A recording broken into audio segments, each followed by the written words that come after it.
Miss Roberts waits on Dulcie hand and foot. What a shame. Isn't it?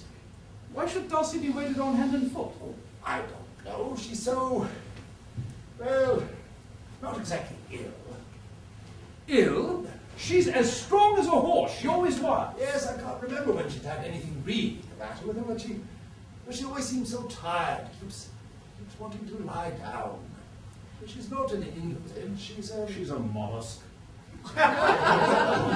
What's that? Mollusca. A subdivision of the animal kingdom. Well, I know that.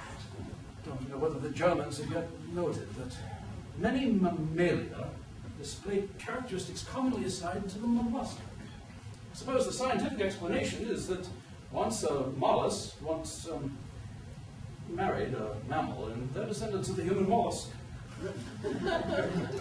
What are you talking about? People who are like the mollusk of the sea, which clings to a rock and lets the tide flow overhead.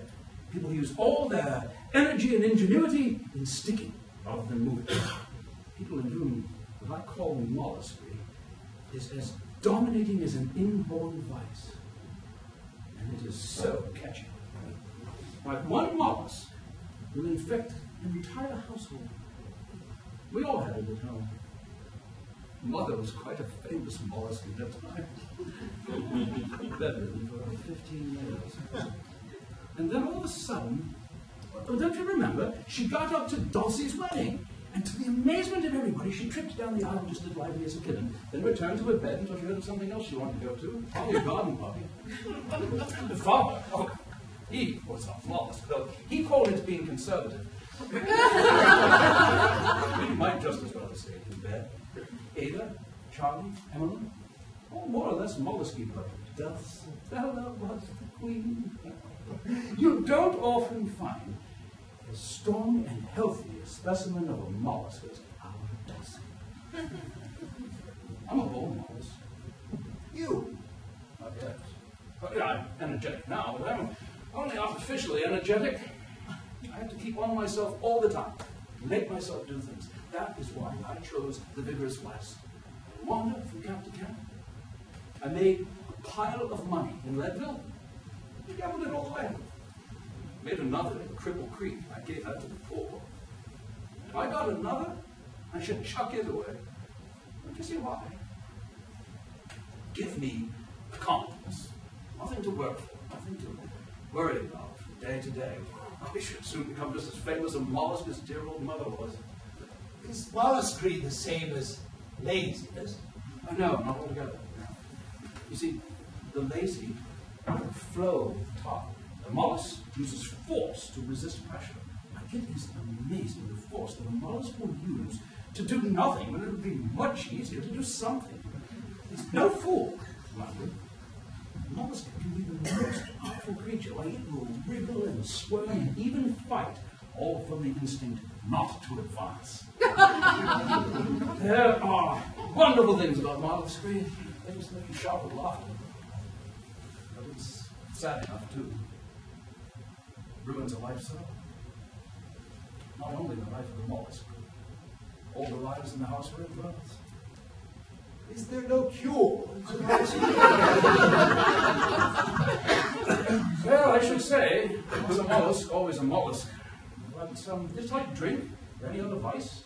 If one grapples with it, it can be kept under. Left to itself, it becomes incurable. Is Dulcie a very advanced case? Very. Well, let us hope not incurable. Well, you would know better than I do. How far she's gone, tell me. But she's certainly getting worse. For instance, I can remember the time when she would go to church twice on Sunday, walk there and back. Now, she drives once, and she keeps an extra cushion in the pew, sits down for the hymns, and makes the girls find her places. Do you ever tell her not to mollusk so much? Well, I used to, but I've given up now. You must never give up. Well, the trouble is she thinks she's so very active. Mollusks always think that. Well, Dulcie thinks of something to be done, tells me to do it, and then by some mental process which I don't pretend to grasp, she thinks she's done it herself. I think she does that to humbug me. I think that there is no dividing line between the conscious and the subconscious thoughts of a mollusk. She probably humbugs herself just as much as she humbugs you. You must be firm with her. Next time she tells you to do a thing, tell her she must do it herself. Well, I've tried that. Well, the other day, for instance, she wanted me to set a mouse trap in her dressing room. Well, I was very busy at the time, and I knew there were no mice there, so I refused. Well, it meant getting the cheese and everything. Oh, of course. So, what did Dulcie say when you refused to set the mouse trap? Well, she began to make me sorry for her. She has no end of ways of making me sorry for her, and I'm a very tender heart, but well, that day I just didn't care. The devil in me, so I said, set it yourself. Oh, we got quite unpleasant over it. And, would you set the mouse trap in the end? Miss Roberts. It's always like that. She makes Miss Roberts do everything. Well, for instance, Dulcie used to play chess with me every evening. Now she tells Miss Roberts to. She used to go on walks with me. Now she sends Miss Roberts.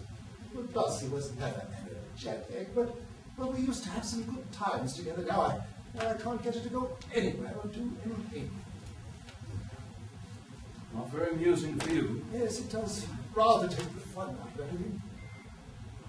Richard, how did you come to let her get so bad? But I fell in love with her. That put me at her mercy. I must take her in hand. Oh, I wish you would. I will make her dance. Oh, don't be hard on her. Not hard, but firm. I'll show her what firmness was.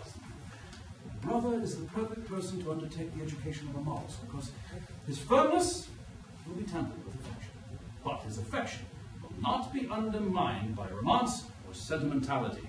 We shall start in on Dulcie first thing in the morning. Oh, now, what do you say to getting our candles? Come along, I'm ready. I must get a good night's sleep if I'm to take on Dulcibella in the morning.